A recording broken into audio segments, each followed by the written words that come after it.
Hi, I'm Ed Chandler. It's time again for another edition of our Cool 107.9 Throwback Thursday. This week, I had somebody ask me, since you did something on 8-tracks, how about talking about cassettes? Well, here you go. It's Cassette Week on our Cool 107.9 Throwback Thursday.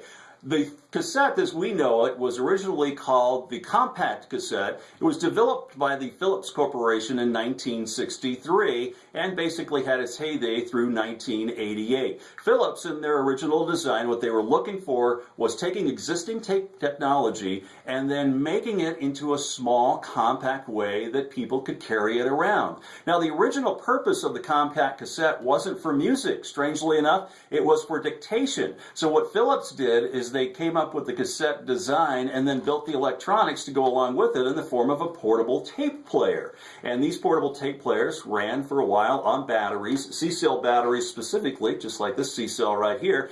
And then you could plug in a microphone, which this one has, and you do your little dictation into your portable tape machine, and there you go. So they originally did basically some pretty low fidelity stuff, not particularly at the initial development wanting to worry too much about music on cassette. But because Philips allowed their technology to be used by other companies developed technologies, and so did Philips in the meantime as well, that improved the sound of tape itself and also the tape player. So next thing you know, you've got people coming out with, instead of the compact cassette, with what's called a music cassette.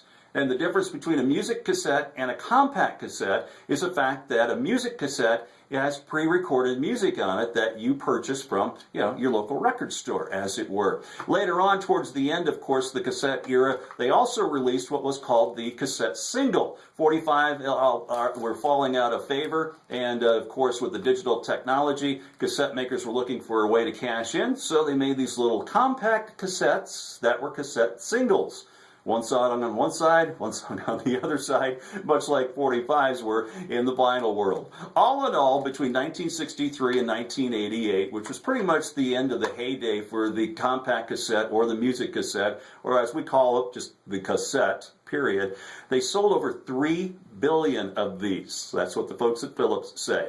So we played them on all kinds of different players. You bet. You saw one of them, of course, for the dictation. You probably remember the Sony Walkmans. In fact, there were great home stereo units as well, like this one here from Yamaha Company. It was a cool little cassette player. Pretty basic for your average home stereo system. And also, we've got something a little higher end as well, because during the 1970s and into the 80s as well, some people thought cassettes had gotten to the point where they had enough hi-fi that you could actually set up a little cassette recording studio. This one, which has levers on it for left and right channel, a balanced microphone, line inputs, and all the VU meters and stuff, would be like its own little cassette recording studio that you could record music into, whether you were playing or singing or a combination of the above.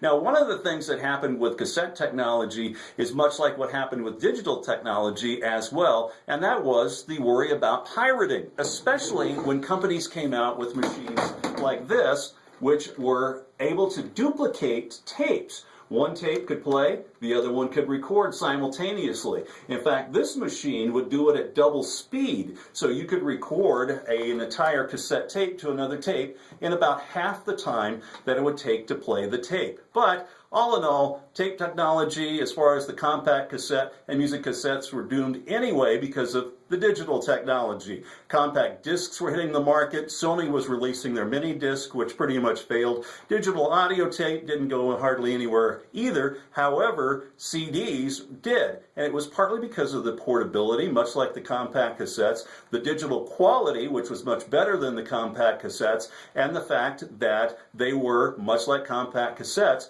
very, very tough and durable. So that's how we kind of got into the CD age. And now, what's next? Well, MP3 audio and a whole lot more.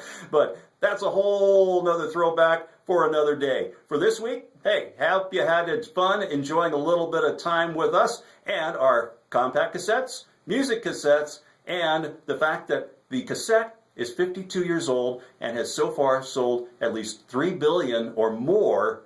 If you've got some, dig them out. play them, see if they sound as good as you used to think they did. That's our cool 107.9 Throwback Thursday. Hey, don't forget to subscribe to our YouTube channel for more great Throwback Thursday videos, plus a whole lot more. And we'll get another Throwback Thursday on here in a couple of weeks for you. We'll see you then. In the meantime, have yourself a great time, and thanks for checking us out, and don't forget to subscribe.